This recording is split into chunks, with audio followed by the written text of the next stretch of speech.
The trial into an alleged serious assault by former AFL star Liam Jurrah has ended in Alice Springs. The jury has begun deliberating the case, which, if proven guilty of, Mr Jurrah faces up to 14 years imprisonment. Sky News reporter Dan Borscher is in the Alice and filed this report. A jury has now spent 4 hours deliberating over the allegation that former AFL rising star Liam Jurrah allegedly seriously assaulted his cousin Basil Jurrah at the Little Sisters town camp on the outskirts of Alice Springs in March of last year.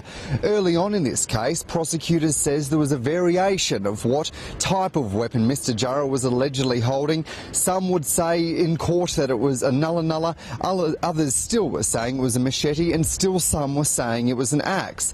Meanwhile, John Tippett, Mr Jurrah's defence lawyer, says this was a case based on a tall poppy syndrome of his former AFL rising star, who hit his straps in 2011 after being named a rising star in 2009 while playing with the Melbourne Demons. Over the 8 days of this trial, there have been 17 witnesses, in fact, many of them giving different variations of a story of what happened at that town camp on that night.